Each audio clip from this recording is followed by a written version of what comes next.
Optimal health for high performers. This is the Health Upgrade Podcast with Dr. Nawaz Habib. Hello, everybody. Welcome back to the Health Upgrade Podcast. This is Dr. Habib, and I am joined by Angela Pifer. How are you? Hi, wonderful. Thank you for having me, Nawaz. Angela, I'm excited about this topic, SIBO, and cracking the SIBO code. And over the last many months, you've put a lot of effort and a lot of time into putting together a summit on how to crack that SIBO code. And you've brought in many experts. And I'm really excited to chat with you today because I want to learn a little bit about what you learned in this journey of figuring out all of these expert opinions and pulling it all together and essentially creating this wonderful protocol on how to support patients that are dealing with SIBO. For those who don't know, SIBO is small intestinal bacterial overgrowth. It's when the bacteria enter the small intestine where they're not supposed to. They should ideally be remaining in the large intestine of your gut. And this is an important component of a lot of chronic health conditions, a major source of inflammation within the body. And so I want to help our listeners understand the importance of addressing the entire holistic approach to creating a protocol for SIBO. Because a lot of people, when they deal with an issue like this, are given a single approach or a single targeted thing, and it just doesn't do the trick. So let's talk about that in a moment. But before we do, I want to talk to you a bit and learn a little bit about your journey, what brought you into holistic healthcare, functional, holistic, integrative healthcare, and your overall journey. Yeah, absolutely. So, my undergrad's in psychology. I've been in practice for 20 years. My undergrad is in psychology from University of Washington. And I was going to go on to get my PhD in psychology, but I took a course at UW that was it's Nutrition and Nursing 301, and realized throughout that course, it's the only nutrition course that doctors are ever going to get if they get it at all. And I just flipped on a dime. It was just an immediate, oh my gosh, I'm going to do nutrition. This is going to be great. And so, I live in Washington State. I was very, very, very lucky to have Bastyr University nearby. And it was honestly the luck of the draw. A lot of times I think people get into our field because they've had some sort of medical issue or a very close family member have a medical issue that only alternative medicine helped. They were just kind of put through the ringer with Western medicine. I think we need all modalities out there. That's no major disrespect, but it just like they were helped in a different way here. And so that motivates them to get into the field. I didn't have that. I had more of what would motivate me to get in the psychological field, but not necessarily nutrition. But that kind of background really helps shape a clinical practice, right? When you're trying to work with people more, because so much of what we do is coaching, hearing, understanding, and getting to people work on, healthy habits with all of our clinical know-how that we have. So that all I think worked beautifully. Initially, I came out in practice and I was working with emotional eating and, psychological background, emotional eating, and then also IBS. And I was very, very good at getting IBS just settled completely down, very successful in that. And then about 5 years in, SIBO started rearing its head. I talked to all the colleagues that were kind of at the foundation of this whole SIBO field. Same thing for everyone. Like it just started rearing its head about that time. It's about 15, 16 years ago. And I had to change gears. And figure out why is all of a sudden what I was doing prior not working, not stabilizing the person. We've got all this recurrence. And then from there, I figured out there was a SIBO overlay to this and then just went from there. That's so unique. And it comes down to your clinical practice and working with people that were dealing with this particular type of issue and trying to help understand. I want to take a step back because you mentioned that you had this psychology track that you were heavily focused on. And then there was the nutrition course that really flipped everything. And I want to know if there was like a light bulb moment or if there was a specific moment where you remember saying, yeah, this is the way I'm going to go and approach health. Because it's not to say that like the two sides are so heavily intertwined, right? Psychology and nutrition play such an intermingling role with one another, and people don't really realize just how important that is. But was there a specific thing during that course that said, you know what, the psychology aspect and the nutrition aspect need to be played with together? Yeah, I figured that out, I think, as I went. It definitely made me a better clinician having gone through that. All of the additional studies that I jumped in on there that I worked on were everything around emotional eating, motivational interviewing, coaching. So there was a nice interplay, in between those two, from psychology to nutrition. But basically, when I was in that course, I just got to say, I didn't know nutrition at that point. I didn't understand it. And yet there was they had just opened up a new childhood obesity wing at the University of Washington, and Dr. Drew Ninsky, was the head of it. And he was stepping in to teach the nutrition course while someone else was gone. And he literally was talking about hot dogs, hamburgers, and mac and cheese as major food groups. And I'm just sitting there going, okay, they don't know what they're talking about. This makes no sense to me. I don't understand this. And that was just one of I've got to go into this. Like, this doesn't even make sense. I want to make sense of it. We need to fix this system, Yes, and the we need to system fix is this broken. whole And thought process. that makes so much sense. So as you went through clinical practice and you started doing a lot of that coaching, and you mentioned with great results and working with a lot of amazing patients, I imagine, but helping them overcome IBS, helping them overcome emotional eating challenges. Was there a specific pattern? Were there specific psychological triggers or specific factors that people tended to miss when they were kind of trying to figure out the things for themselves? Were there specific things that really stuck out to you? Yeah, there was a couple. I mean, we have to look at any kind of addiction with food as an addiction to anything, right? It's all about control. Something has happened along the course of their life, maybe trauma from the past, maybe just how they feel kind of set up in the environment and not feeling connection. That's the connection that they're getting. So obviously that's a lot to work through, and trying to figure out to what degree I can help them, to what degree they need to get additional support. And we have more of a team approach. And then I'd say a lot of times from an emotional eating perspective, the common MO for people is, I'm going to try not to eat earlier in the day because that's the enemy at this point.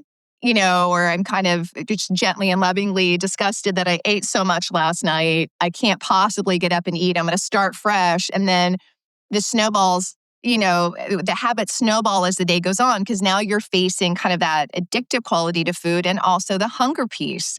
And so a lot of what I was working with is getting people to eat much more consistently across the day, balance out their blood sugar, figure out from a glucose intolerance perspective what they were flaring to and what they weren't, so we could keep that a bit more steady as we worked on everything else. And it made a huge difference in stabilizing emotional eating. And my first goal with somebody, and we're kind of a general rule, I don't have rules, but like a general rule is that no matter what happened the day before, you get up and eat breakfast. No matter what happened, doesn't matter. Today's a new day. You get up and eat breakfast and you just move from there. So that helped people a lot. But then it was, what can we use to settle down the belly? What can soothe it? And that's a little different for each person. For sure. And when it comes to settling the belly and trying to work with something as complex as the microbiome, and talking about the bacteria that are symbiotic, that are helpful, and then the less beneficial bacteria, the dysbiotic bacteria, starting to rear its head based on a lot of the food choices or antibiotics or medications and toxins that are around us, and lifestyle playing a huge role there. Let's talk about how SIBO kind of starts. What are some of the patterns by which SIBO is initiated in the body? I'd say vagus nerve dysregulation is probably number one. And then we have to step back and think about what's loading the body and dysregulating the vagus nerve. I'd say from a functional perspective, it's always involved to some degree, because even if you get to the point where you have SIBO, if it wasn't already there, you're stressed out, you've got symptoms all the time, things don't feel good, you have to restrict your food a bit just because you're reacting to everything. You're starting to lack some of your social connections sometimes because you don't feel well or you don't feel like you can go out to eat. That's going to load the body from a stress perspective. That can dysregulate the vagus nerve. So there's a lot that goes into it that way. I'd say from people could have diabetic neuropathy. They could have adhesions from a surgery or their appendix bursting. They could have a resectioning of their bowels, like short bowel syndrome. So there's definitely conditions that can precede this and set this up. But from a functional perspective, if those aren't there, we have to look at what's loading the body and dysregulating the vagus nerve. Because what I figured out real quick here by looking at all the studies for SIBO, everything that is listed in connection with SIBO is actually vagus nerve dysregulation. So if we look at vagus nerve dysregulation top down, if you can't kick yourself back into parasympathetic, you can't get into rest and digest, and you can't detox. Let's just say that blatantly, because I think blanketly, because we know if we've got a toxin load and we can't get it out, we're not going to feel good, right? So that's a big one. You need to be able to get your toxins out. But we look at, again, it's innervating all of digestion. So if that's inhibited, you can't make as much saliva, digestive enzymes, motility is going to slow.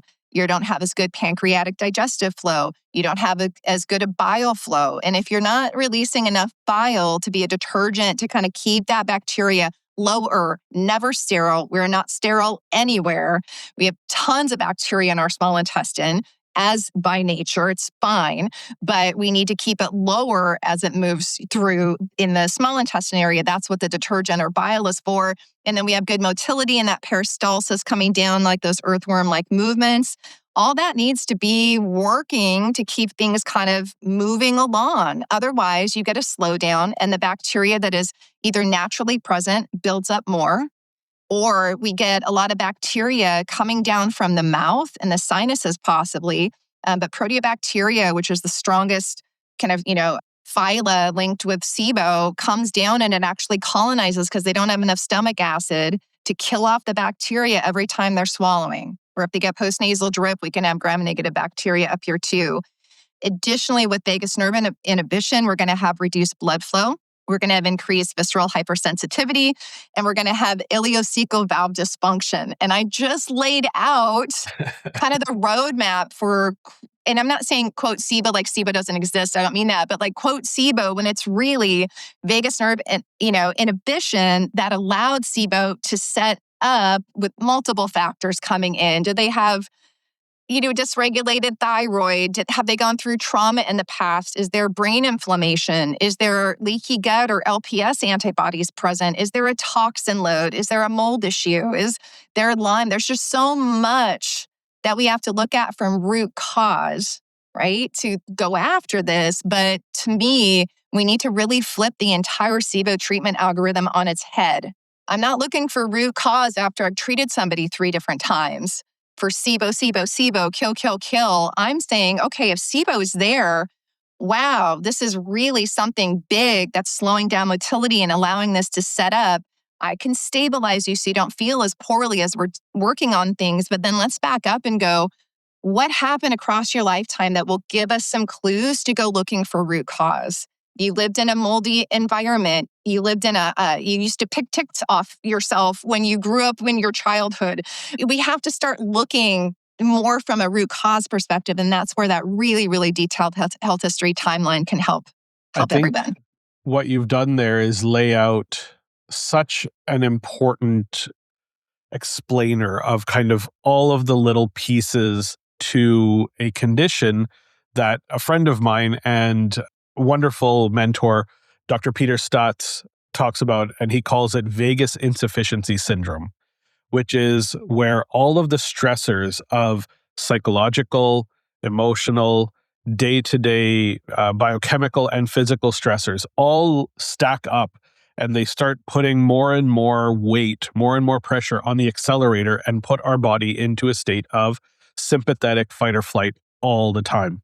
And what that means is that the vagus nerve has to contend with all of these additional stressors, whether they happened 20 years ago or 20 minutes ago. These are stressors that the vagus nerve has to contend with. Now, as they accumulate, as they build up, there's more and more that the vagus nerve needs to contend with. And what that means is it needs to push harder. It's like the brakes in your car. The faster you're going, the harder you have to push the brakes to slow it down. And what happens when the brake line is not working as well as you want it to? What happens when the brake fluid is a little low? What if the brake pads are worn down?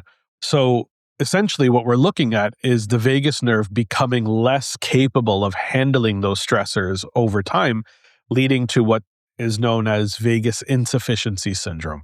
And so this is an idea that we need to address. And I love that you've kind of laid out that anything that affects the vagus nerve and causes the vagus nerve to become dysfunctional is going to be a major source of this gut motility, gut enzyme release, stomach acid release, even the tone of the ileocecal valve is going to be dictated by the signaling capacity on the vagus nerve. The control mechanisms need to be in place. And so if the vagus nerve becomes insufficient in its capability, we're going to have all of these types of challenges build up one or two at a time.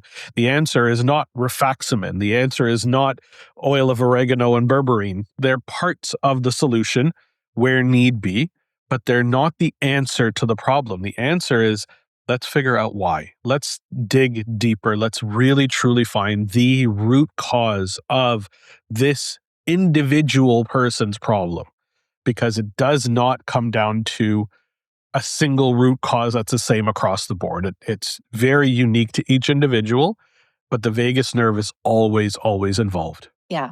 And I appreciate that so much. Yeah, I love everything you just said. So we always need to work on vagus nerve, but we always have to think about what's driving this for someone. Did they have, COVID or get a vaccine or have a really bad flu happen or went through a death in the family that really loaded their system and had caused an immune response that all of a sudden your immune system's ramping up and now it's starting to go after toxins that were there that it wasn't really paying attention to, or that bit of mold that you had an exposure to at some point, your immune system's now like, that shouldn't be here, and starts to ramp up and respond to it. So, it's so multifactorial. And I think, I have so much empathy for anyone going through SIBO. Obviously, I've worked with this population for so long, but I respectfully say it's been dumbed down to this SIBO kill, SIBO kill, SIBO kill. And I think as providers in this field, there's a saying, you're going to treat everyone out of the gate with SIBO. A third of them are going to walk away. A third are going to need multiple treatments and maybe root cause investigation. And a third, you're not going to heal in any way, shape, or form. You need to do root cause. And my thought on that is, so if I go antibiotics out of the gate, 2/3 of people are not going to do well. And we need to look more for root cause. And the third of the people that walked into their doctor's office and said, I have bloating, and they did a test or not, and they gave them an antibiotic round and they walked away, I really question whether they had SIBO. Yeah, because there has to be so much dysregulation to set this up. It's like all of a sudden your throat stops working. Like this is the intestine not working. This is not what fixed the motility issue? What fixed the immune dysregulation? What fixed the loading part that allowed this to happen? And why the heck isn't it gonna come back? Because you haven't reset the terrain, fixed the vagus nerve, figured out what's loading the body. Yeah, you're right on point here. Exactly the way that I would practice, and really questioning, like it can't be as simple as just providing a simple prescription and saying go on your way, right? Right. There's too many factors that are causing these issues, and if you know what those causes are, then you can get rid of it completely and wholly, and probably even have greater effects on so many other issues that the same person is dealing with that they just haven't yet said to you in that specific appointment, right? Because when you do a holistic history and you really get to know your patient, you realize that they probably had headaches. They probably had some other inflammatory issue that was going on. They probably had some sort of psychological or emotional stressor that happened in the past. And if you just give them the prescription and say, this is it, you're not truly helping them heal and become significantly healthier than they were prior to this issue coming up. So two things. I feel like it's the PPI of the GI world, GI doctor world. With great respect, I love my GI doctors that I work with, but PPIs are handed out a lot. It's kind of like, oh, this is here. We're going to give this to you. I don't know if it's going to fix anything. Go on it forever. It's just that. And then I also think about, again, when we first came out in practice, everyone was putting people on a kill phase. Everyone was putting people on, SIBO diet or low FODMAP diet. That is all we knew. And the idea was starve it out with a diet, kill it, kill it, kill it. And again, 2 years into that, I'm just seeing all this recurrence and going, wait a second, this is not working. So I changed gears really quickly. But as we look at the antibiotic recommendations in the algorithm, again, at that point, it was Xifaxan or rifaximin and you for hydrogen, and you buddy that up with neomycin or metronidazole if there's a methane issue back then. 6-7 years ago, we get a brand new treatment algorithm that includes ciprofloxacin and Bactrim. Out of the gate, you're supposed to give someone Cipro for an imbalance in the small intestine that already has probably more pathogenic resilient bacteria present and probably has lower diversity. Because as we look at the Reimagine studies coming out of Cedars-Sinai, they're mapping out the small intestine for the first time in the last 6 years. And it's amazing because they invented a sterile catheter that goes down into the center of the small intestine and draws fluid up without getting contaminated as it's getting pulled back up. So we can really, really get a good idea of what's going on in small intestine. And they're comparing SIBO patients with non-SIBO patients. Proteobacteria coming down for the mouth is colonizing, pushing Firmicutes down. Bacteroidetes that we see on stool tests, Bacteroidetes and Firmicutes are the main dominant phyla. In a large intestine, Bacteroidetes is very low in the small intestine. It is not a dominant phyla. So, for all the providers listening, any studies that you're looking at on stool testing that are inferring this stool test is everything, it's not. Small intestine and large intestine are on different planets, and that's what the Reimagine studies are showing. And we kind of knew this before, but really showing it at this point. So you've got somebody that, if lower diversity is present, is going to respond better to a low FODMAP or SIBO diet because they don't have the ability as much, the endurance, to help break down all that food. We need good diversity. We rely on our bacteria and microbes in our large intestine, small intestine to help us break this down, right? The foods. 50 to 70,000 different digestive enzymes they can produce collectively, and they'll adapt to whatever we're sending down. So a person then goes on a lower FODMAP diet or a SIBO diet, they're a responder, meaning that they do see improvement in symptoms, but then they're going to reduce diversity further because they're not eating as much variety in fibers, which we need for the diversity piece. And then you take an antibiotic or a broad spectrum antibiotic like neomycin, metronidazole, or God forbid, Cipro. What are we doing? And you're going to knock down more of the Firmicutes. They're more susceptible. They've got a single cell wall. They're going to be more susceptible. And then you're going to just keep knocking down the proteobacteria, but you're going to get the more resilient stuff coming back up. They are more opportunistic. They're going to take that niche up before the Firmicutes do. And you're just causing the recurrence by going after that all the time. I had a lovely speaker on the summit that's launching. I'm not going to say who it is, but she very sweetly, she's like, yeah, we go through 2 rounds of antibiotics. And if those don't work, then we step back and think SIFO. And it's just and I say that with love. She is heart-centered. This is how they practice, but it's still the same thing. I'm like, this doesn't make any sense. Why would I not consider that before, knowing the studies show me people presenting with classic SIBO symptoms, 2/3 of that group have SIFO. I'm like, right? So I'm always looking at how can I help the majority and not see if I can weed out 1/3 of the people at the start that might get a little better off that initial treatment, but make the rest of the people worse and tipping their endurance more. I want to flip this algorithm on its head. If you need to get to the point where you treat on the end because SIBO symptoms are still there and you've run a test and that's positive, do it after you clean everything else up. Get the momentum potential ready. Have motility moving, have bile flow, have stomach acid reseated, vagus nerve working again. You've got the root cause cleared off. But in my experience, 99% of the time when I fix root cause, SIBO symptoms go away. So what are we treating? One of the most dangerous things I think in healthcare is when the doctor believes that they are the source of the healing. And I think it's so important for us to take a step back and realize, and I just have this quote that I kind of live by or I practice by, and I work with all my clients with, and that is that the doctor's job is to distract the mind while the body does the healing. I love it. Healing happens from inside. We need to enable that healing process to occur in the first place. And if the body is so heavily stressed out, if the person is in a situation where they do have a diagnosable condition like SIBO, it tells me that the stress levels were so high in the first place that we need to create this shift of essentially neuroception, of going towards a state where we feel safe, physically safe, emotionally, psychologically, and biochemically safe, to enable that process to then take place.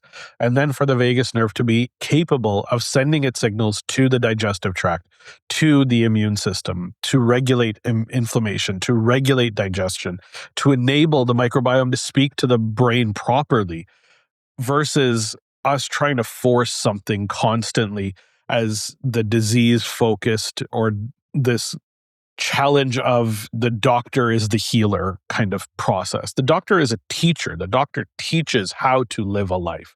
It's not that we are there to do it for the patient. And I think that's one of the most dangerous things that has happened over the past couple centuries in healthcare overall. And so I want doctors, practitioners to step back and be like, listen, it's not you, and that's okay, but you still have an important role to play in teaching that person how to live their life in the most healthful way. So just, yeah, hearing those stories, I think it's so important to just clarify that there needs to be a new view on how we treat. Yeah, I really, really love that. I resonate with that a lot. And I'm interested too along those lines, because we should be thinking more along what you just said, especially in the functional realm, because we're looking, are you sleeping? Where's your energy? How's your microbiome balance?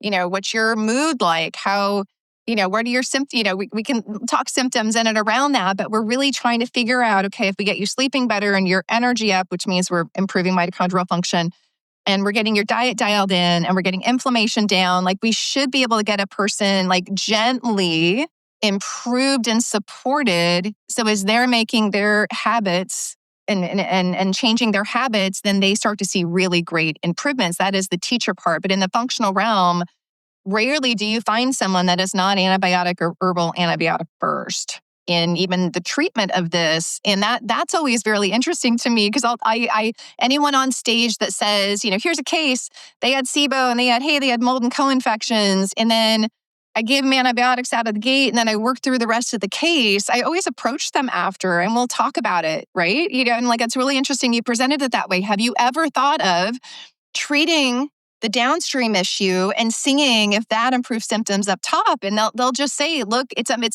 like the old patient walking into the office going, no, you're going to give me an antibiotic. The patients are demanding the antibiotics, and the doctor feels kind of stuck to give the antibiotics, even though they know that it's probably not going to work and it's going to be recurrent. That's why, honestly, we have a new algorithm recently, 5-6 years ago, that has the strongest antibiotics that we could stick in there, because the original ones weren't working. It's all recurrence, most recurrence. And Cipro's going to fix it. We have SIBO because we didn't have Cipro. Is that what we're saying? Yeah. Like that doesn't even compute. So I just love what you're saying, because we can see from a clinical perspective what works on average for our patients, and we can definitely support the individual and get them the tools and the suggestions, that education piece that they need to make the change in the habits and allow their body to start healing. And that's just a beautiful way of saying it. What better way to create antibiotic-resistant bacteria than to try to kill it with stronger and stronger antibiotics, right? Like, I feel like I live in a vacuum saying that, Navaz. It is crazy to me because, sorry, some noise I saw. It's crazy to me because we are supposed to be saving our antibiotics for true infections that will kill someone. And yet here we are going, 2 rounds, 3 rounds. Maybe you're going to need to be on antibiotics for life. Maybe you're just going to need to go back through and take these antibiotics multiple times a year. Like, that to me is just bizarro world. That is absolute bizarro world. And I feel like it's starting to end on, this is the only treatment we have. I don't know what else to do. I say that with love, love, love, and respect and empathy with any provider out there. I know, but I just feel like that. And I'll say too, sometimes providers will have an idea that they're helping more people than they are. because they'll help a person and that person, they won't hear from that person for a long time.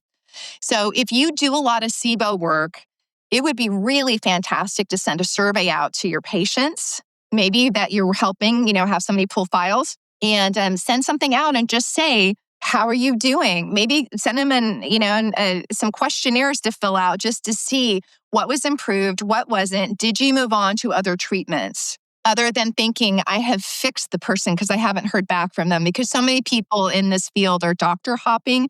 With respect to the patient, I say that with respect. I don't feel well. This person said they knew the protocol. I took the protocol, didn't work. Why would I go back to that person? Exactly. Moving on to the next person.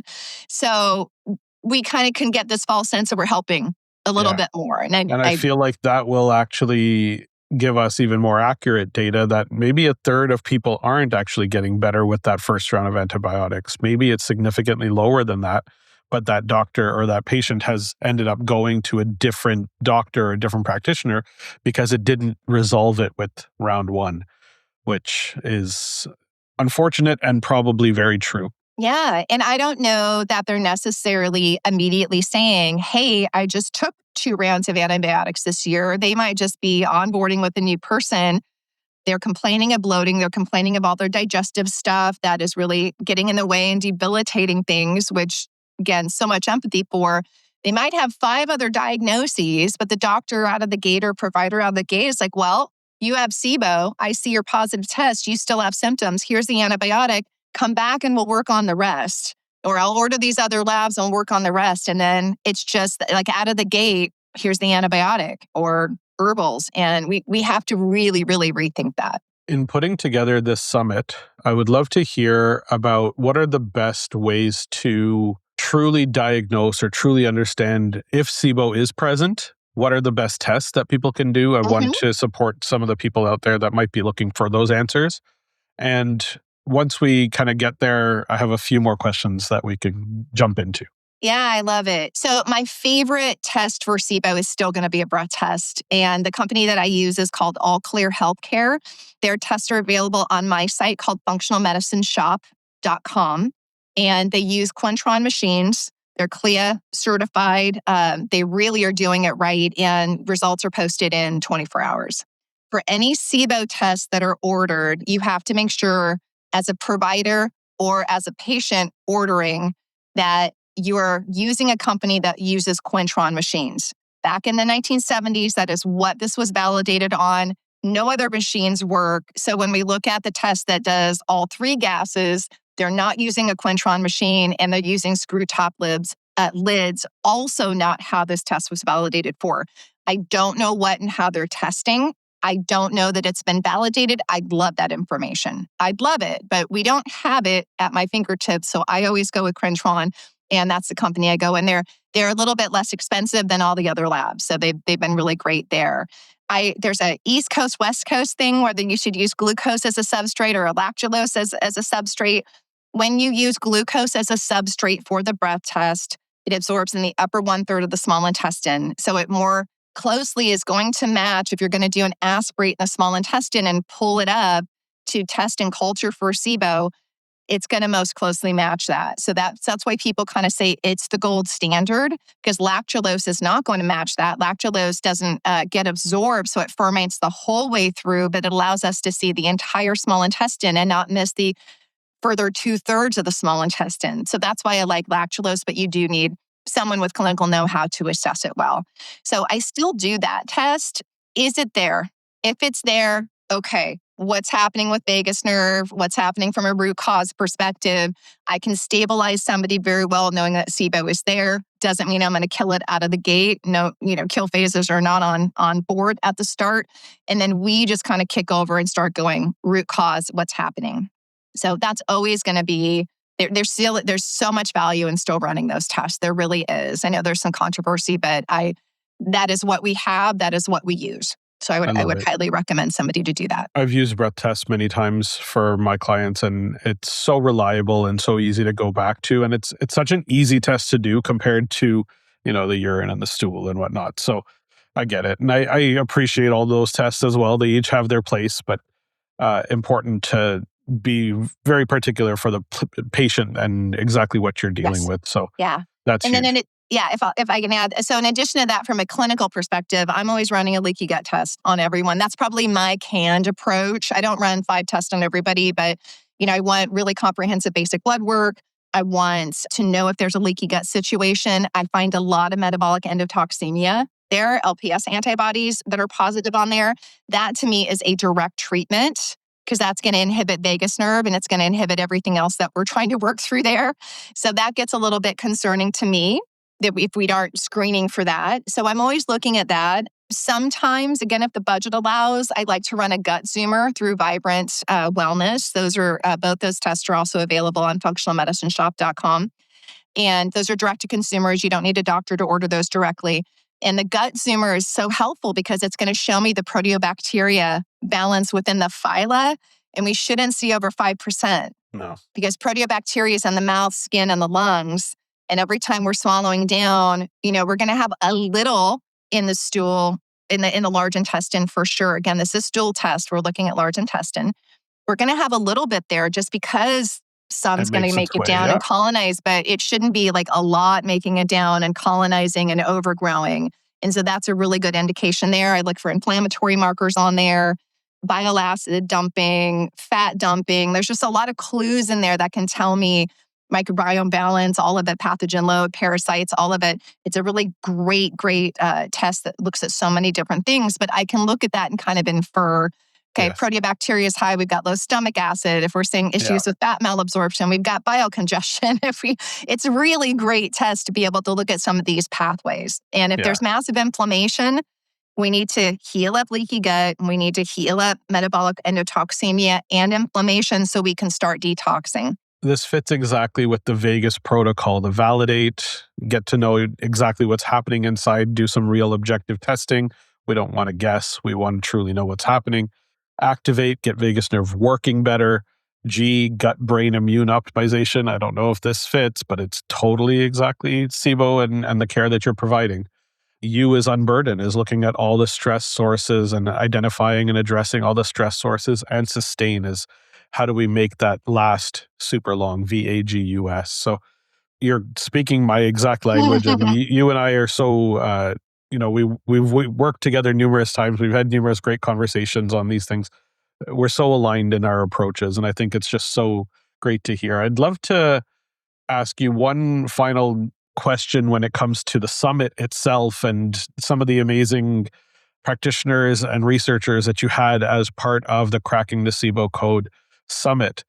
I'd love to hear 1, 2, or 3 things that people will be able to take away from listening to and joining the summit that can be huge takeaways for them if they're dealing with this. Absolutely. So it's kind of interesting as I was putting this summit together. I've been at this for 20 years, so I know a lot of people. And I wanted to design the summit to be just a little different than past summits that people have run. Past summits are a little bit of a throw out your net, see if you can grab about 20 people, figure out what topics they want to talk on and plug them in.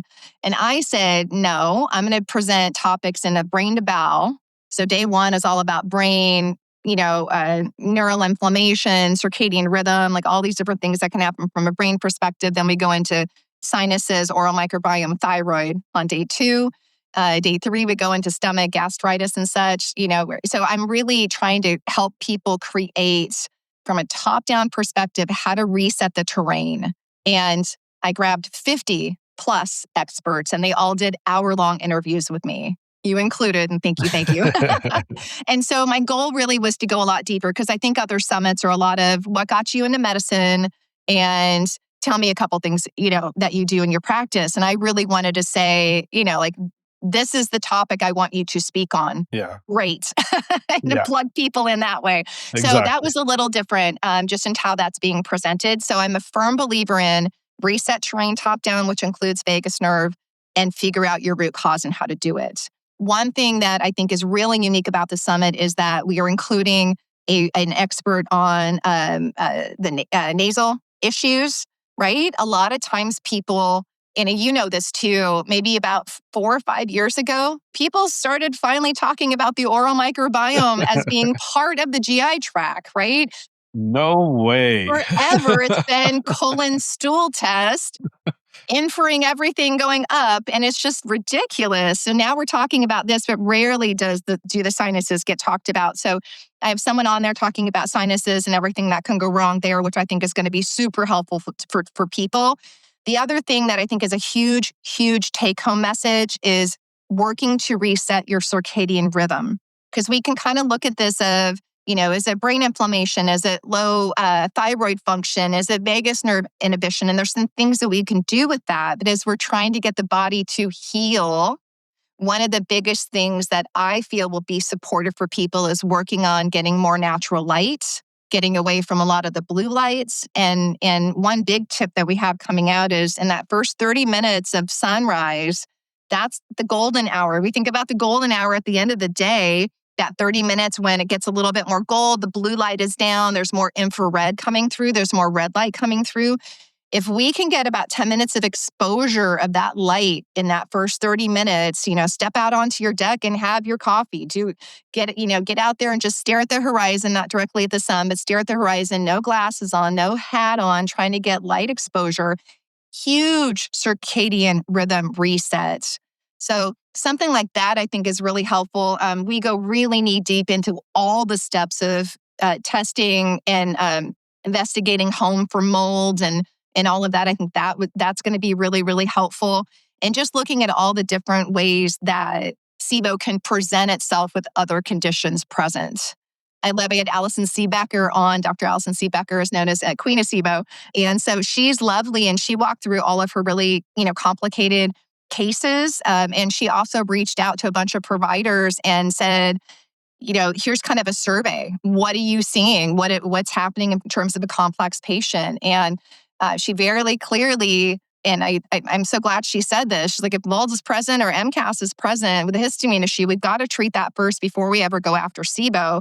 And I really love that she said that because not everything should be SIBO first, right? Yeah, so those two things are great. I would add quite a few more things onto that list, but I appreciate she, shared that. But her talk is an hour and a half long. It's brilliant. That's amazing. I'm actually really excited to listen to that one myself. Yeah. And there's one more thing to share here. We actually are releasing a brand new treatment for SIBO that does not include antibiotics or herbal antibiotics. Ooh, And I think that's going to be a real very game exciting changer and intriguing for the field. Okay. This is wonderful stuff. I'm honestly really excited to dig into the Cracking the SIBO Code Summit. I won't listen to my own, but I'll listen to everybody else's. Yours is great, I promise. But I this know is I so had to go back powerful. and edit every video, so I had to listen to myself the whole time, but that was good. This is wonderful. I'm so excited for you. The fact that you were able to pull together 50 people that are well known in the field to talk about how they work with SIBO and how they improve their patients and the way that they're addressing things, anything from sinuses to stomach. I imagine stomach acid comes up a few times, to ileocecal valve to vagus nerve. It's so important that we look at this from a holistic lens and really give it the important and respect that it deserves and look at it from a different point of view, because the current treatment patterns are not effective across the board and they're probably causing more harm than good. So I'm so glad that you've done this. Thank you so much for joining us here on the Health Upgrade podcast. Any final thoughts, any final words? The link to the summit, by the way, will be just below the show notes as well. So please feel free to jump in and click that link and sign up for the summit. But any final thoughts? Yeah, absolutely. The summit launches February 4th through February 10th. You can come in each day and do the live option where day one unlocks and you can watch as many as you can. Again, there are 50 plus, probably about 58 at the time of showing here because I can't help adding more people. 1 hour interviews. So pick the ones that make the most sense to you, that speak to you most, if you want to do that free option. And then it's $67 to purchase the whole summit, to have all of those interviews at your fingertips. We're releasing MP3s with those. We're releasing transcripts. The bonus section, we have $2,100 in bonuses that are added. I mean, it's huge. And that includes the my layout for the new SIBO treatment. That, again, I think is really going to change the field. So $67. It's Yeah. like $1 something For per 58 video. hours, So it's please, pretty please amazing. help support us for all the work that we've done here. And, just purchase that. That'll be available. The all access pass for that price will be available until the final day that it views on February 10th. And then that goes up 3 times. So Okay. take advantage of that, please. No doubt. That is a phenomenal price for a lot of great info. And I'm sure nobody has 60 hours in that week to be able to watch everything. So even if you just want to have access to these down the road, I think it's a great, great investment overall. No question about it. Thank you again, Angela, for joining me today on the Health Upgrade podcast. For anybody who got to this point on the podcast, please share this episode with 2 people who you think could utilize this information, 2 people who could join the Cracking the SIBO Code Summit, and have them jump on, click the link, and get access to this amazing information so that they can heal their SIBO and their vagus nerve and upgrade their health. So thank you all for joining us, and we'll catch you all on the next one.